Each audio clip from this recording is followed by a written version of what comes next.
तो वही किसी मित्र ने पूछा है कि साधना के लिए मौन का क्या महत्व है? और इस टॉपिक पर अपने अनुभव बताइए।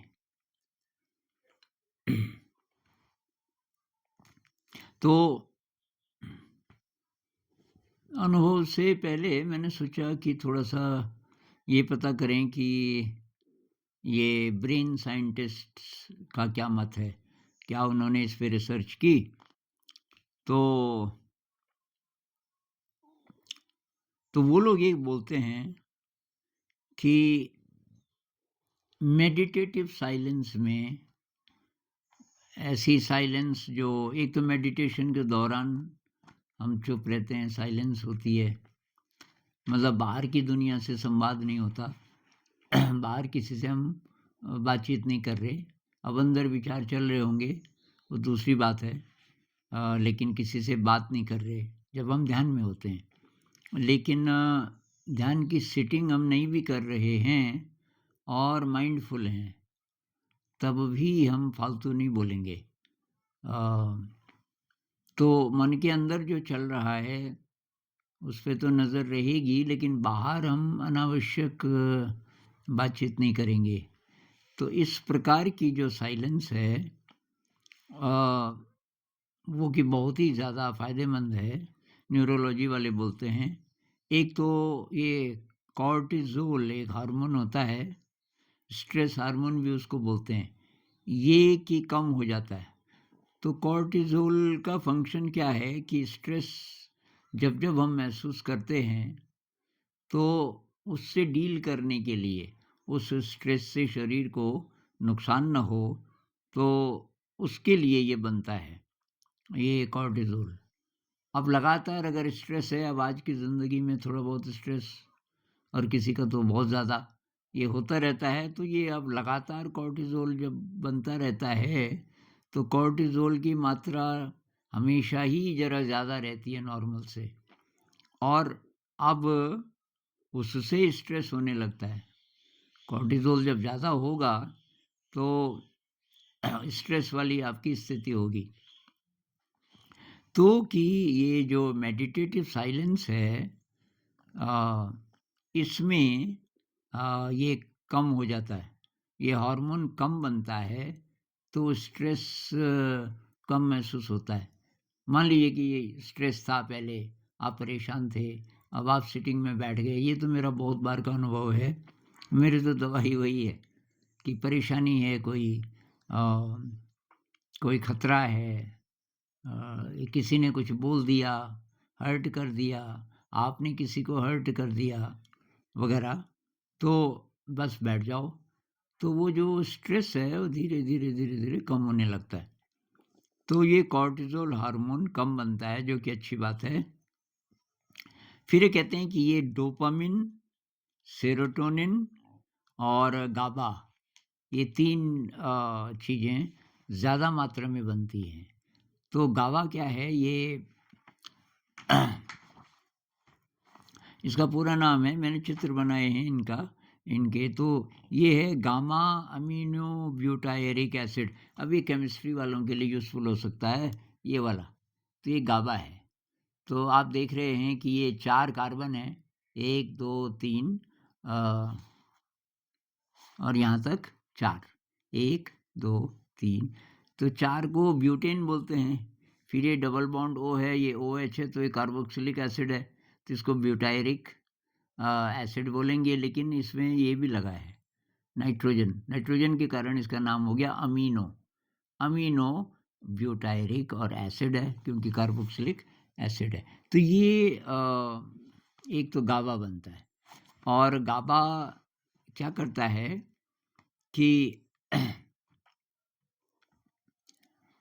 ये मतलब शांत करता है आपको, शांति की फीलिंग लाता है, और आपको अच्छा महसूस होने लगता है। उसी प्रकार से ये तो आप जानते ही हो, ये डोपामिन कौन से वाला? ये वाला, ऑरेंज वाला, ये डोपामिन है, और ये है सेरोटोनिन। ये दोनों भी बनते हैं काफ़ी मात्रा में। सेरोटोनिन एकदम शांति वाला भाव लाता है हमारे अंदर, शांत एकदम, मन शांत है। ये मंत्रों के अंत में हम बोलते हैं ना, शांति शांति। शांति शायद सबसे अच्छी स्टेट है बजाय कि ब्लिस के या किसी और चीज़ के। शांति, शांति ऐसा स्टेट है जो ज़्यादातर समय रह सकता है, जबकि ब्लिस वगैरह वगैरह तो कुछ देर के लिए आएंगे। तो उसी तरीके से जो डोपामिन है ये प्लेजर की फीलिंग लाता है, अच्छा लगता है। तो ये ज़्यादा बनते हैं, इसलिए आपकी फीलिंग अच्छी रहती है। और इसके फिर और असर हैं कि ये क्रिएटिविटी को बढ़ाएगा ज़िंदगी में, और आपका जो दृष्टिकोण है वो पॉजिटिव होता जाएगा। किसी का अगर नेगेटिव है, पॉजिटिव होता जाएगा, इत्यादि। अब ये जो 10 दिन का विपस्सना होता है ना, विपस्सना मेडिटेशन 10 दिन का, इसके सेंटर्स हमारे देश में 100 से ज़्यादा शहरों में हैं। और जिनको पता नहीं है भाई, और जो ध्यान का गहरा अभ्यास करना चाहते हैं, ये कमाल का अवसर है। कोई फीस नहीं लेते हो पहले, और अंत में आप देना चाहें कुछ, आपके पास कोई नहीं आएगा कि आप कुछ दान दे दीजिए। तो आप देना चाहें तो ठीक, नहीं देना चाहें तो किसी को पता भी नहीं चलता किसने कितना दिया।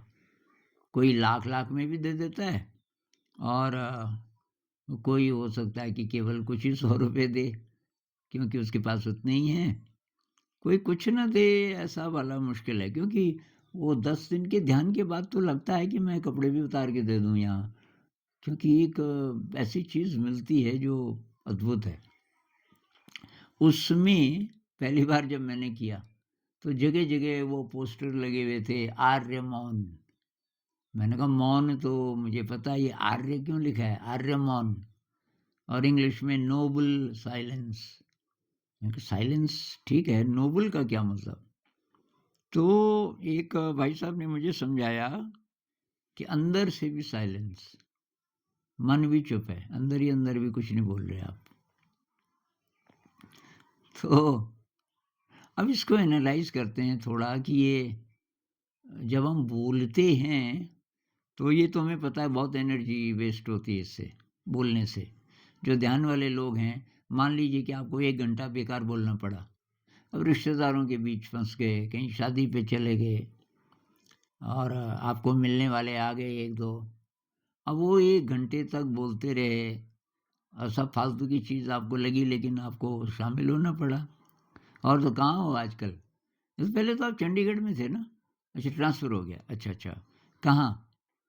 कि ये बेंगलोर में रहता हूँ आजकल, अच्छा वहाँ से समुद्र कितना दूर पड़ता होगा, अच्छा बेंगलोर में कैसी है जलवायु, ये सारी बातें जो आपके मतलब की बिल्कुल नहीं हैं, लेकिन करनी पड़ रही है। 1 घंटे बाद आपको कुछ थकान महसूस होगी, कुछ स्ट्रेस जैसा महसूस होगा कि यार फालतू में इतना बोलना पड़ा।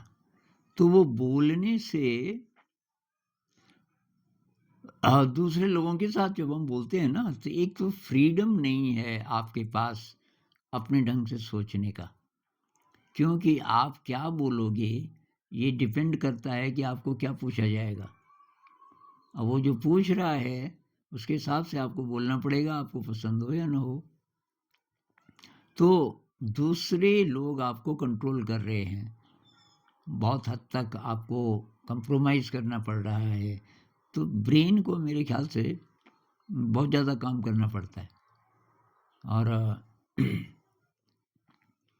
तो मुझे तो जब से ये बात पता चली, फिर कोई मिलने वाला आ गया, मुझे मालूम है जल्दी जाएगा नहीं, मैं किसी और को बिठा देता हूँ, और किसी न किसी बहाने से खिसक जाता हूँ कि यार आजकल ना थोड़ा-सा, चाहे थोड़ा बहुत झूठ बोलना पड़े कि थोड़ा पेट लूज़ हो गया, और क्या अच्छा, अच्छा आपकी तो तबीयत ख़राब रही ना बहुत टाइम से, हाँ हो रहा होगा, बस मैं खिसक जाता हूँ वहाँ से। और अब इतना गड़बड़ के साथ रहने से अच्छा है कि आप किसी भी युक्ति से वहाँ से खिसक जाएँ। झूठ की मेरी परिभाषा ये है कि जो नुकसानदायक है आपके लिए या किसी और के लिए, नुकसानदायक है तो तब तो झूठ है।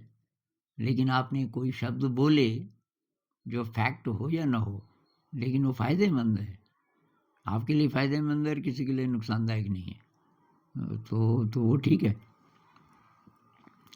तो खैर, तो ये जो हम बोलते हैं ना, इसमें बहुत काम चलता है ब्रेन के अंदर और बहुत एनर्जी उसमें वेस्ट होती है। दूसरा नंबर आता है कि थोपी हुई साइलेंस है, ज़बरदस्ती आपने कुछ ऐसी स्थिति आई कि अब चुप हो। जैसे पति पत्नी का झगड़ा हो गया, अब पत्नी वहाँ बैठी है, पति जी यहाँ बैठे हैं, दोनों बात ही नहीं कर रहे एक दूसरे से। ये ज़बरदस्ती वाली साइलेंस है, मूड खराब है। इससे नहीं होगा फ़ायदा, ये तो मतलब नुकसानीदायक है, क्योंकि अंदर ही अंदर पता नहीं क्या क्या चल रहा होगा। कोई नेगेटिव इमोशन है जिसने आपको जकड़ा हुआ है इस समय, और इस कारण से आप बार बार कुछ नहीं बोल रहे, अंदर अंदर पता नहीं क्या क्या कर रहे हैं। और बच्चे भी सहमे हुए, अगर ज़्यादा बड़ा झगड़ा हो गया, 2 बहनें हैं, अब स्कूल जाना है उनको, बड़ी बहन है 13-14 साल की, आज फीस देनी है। अब उसको डर लग रहा है पापा से बोलूं कि ना बोलूं, क्योंकि ऐसे मूड में पापा बहुत भयंकर ढंग से बोलते हैं, कभी कभी झापड़ भी मार देते हैं, उनको गुस्सा आता बहुत ज़्यादा। तो वो छोटी को बोल रही है, 10-11 साल की है छोटी बहन, जा पापा को बोल, दीदी को ना आज फीस देनी है। वो भी सहमे हुए हैं। सारे घर का माहौल विषाक्त हो गया, जहरीला हो गया, जबकि आप साइलेंट हो। तो इस साइलेंस की बात नहीं हो रही है, मेडिटेटिव साइलेंस। यहाँ बात हो रही है वो वाली साइलेंस जिसमें आपकी मनोदशा थोड़ा ध्यान वाली है, चाहे आप सिटिंग कर रहे हैं या नहीं कर रहे हैं। अब ये जो सिटिंग वाला ध्यान है ना, जिसमें आप बस साइलेंट बैठ जाते हैं, इसको कंपेयर करें कुछ ऐसे ध्यान हैं जो कि जिसमें शरीर एक्शन में है। वो सांस का एक्शन हो, चाहे शरीर का एक्शन हो, चाहे डांसिंग मूवमेंट्स हों, तो उसमें भी आपके मन का एक हिस्सा, एक काफ़ी बड़ा हिस्सा उस एक्शन में लगा हुआ है, तो उसका उतना फ़ायदा नहीं होगा जितना साइलेंट मेडिटेशन का होगा मेरे हिसाब से। हालांकि साइलेंट मेडिटेशन बहुत लोगों के बस का है नहीं, उनको एक्शन चाहिए, कोई ना कोई क्रिया चाहिए जिसमें कि वो मन को लगा सके, तो वो भी वैलिड है। तो मुख्य बात यही है, और हमारे काम की बात ये है कि हम भाई मन पर नज़र रखना सीखें, तो खुद ही हम बहुत कम बोलेंगे बाहर। अगर आप माइंडफुल हैं, बहुत बार बोलने की ज़रूरत होती नहीं है। मैं ये अब सीख रहा हूँ, क्योंकि मेरा अभी तक ये रोल रहा है, कोई काम खराब हो रहा है मैं तुरंत बोल देता था कि यार ये ऐसे कर दो, ये चीज़ यहाँ क्यों रखी हुई है, तो इसको थोड़ा व्यवस्थित करके रख दो। अब आपने ये मिर्च के पौधे लगाए थे, अब ये तो कई दिन हो गए आपने पानी तो दिया ही नहीं इनको, इस तरीके की चीज़ें। अभी मैं चुप रहने लग गया, मैंने कहा भाई ये इन लोगों को करने दो, काम खराब भी होगा, ये इनको पता चलना चाहिए कि काम खराब हुआ, तो ये सीखेंगे आगे से, तो क्यों बोल रहा है। तो मैंने अब बोलना बंद कर दिया, उससे बहुत एनर्जी बचती है। एक जो फालतू बोलने की फालतू ही हुआ, जिसकी ज़रूरत नहीं है एक्चुअली, मतलब मेरे बोलने से वो काम तो सही हो सकता है, लेकिन अगर मैं ना बोलूं तो शायद लॉन्ग रन में वो ज़्यादा अच्छा है, और लोग तब ज़्यादा जल्दी सीखेंगे। लोग सब रिस्पॉन्सिबल हैं, अपनी तरफ से बहुत बढ़िया करते हैं, पर आपको जो गड़बड़ नज़र आती है वो मैं बोल देता था। तो अभी मैं तब तक नहीं बोलता जब तक कि बहुत ही ज़्यादा काम खराब हो रहा है और मेरे बोलने से तुरंत ठीक हो सकता है, तब अलग बात है। स्कूल में भी ऐसे ही कि भाई इस क्लास में ये ऐसा चल रहा है, ये होना चाहिए, ये नहीं होना चाहिए। मैं चुप रहता हूँ। मैं बोलता हूँ भाई मुझे कुछ करना है, स्कूल तो आजकल मैं जा नहीं पा रहा, तो वो डिस्कस कर लेते हैं, या आप बच्चों को ले आओ, मैं थोड़ा डिमॉन्स्ट्रेट कर दूंगा, लेकिन बाकी मैं कुछ नहीं बोलता कि ये कर दो, वो कर दो, ये चेंज कर दो, ये अपने आप। तो माइंडफुल रहने से आप फालतू नहीं बोलोगे, एक चीज़। दूसरी चीज़ कि माइंड को ये ट्रेनिंग भी होगी। बहुत बार हम ऑटोमेटिकली बोल देते हैं, यांत्रिक, तो वो ठीक नहीं है। मतलब जो बोलो पूरी अवेयरनेस के साथ बोलो, ये नहीं हैबिचुअली कुछ कुछ बोलते रहते हैं ना, तो उसकी ज़रूरत नहीं है। और दूसरी चीज़ कि इकोनॉमी, भाई फालतू क्यों बोलना है, वो कम से कम बोलें। तो ये ब्रेन को हम ट्रेनिंग दे रहे हैं, कम से कम बोलना है। तो फिर अंदर भी शायद ऐसा हो जाए कि कम से कम सोचना है, क्योंकि हम फालतू बहुत सोचते रहते हैं। बहुत बार एक ही बात को हम कितनी बार सोच लेते हैं। मान लीजिए कि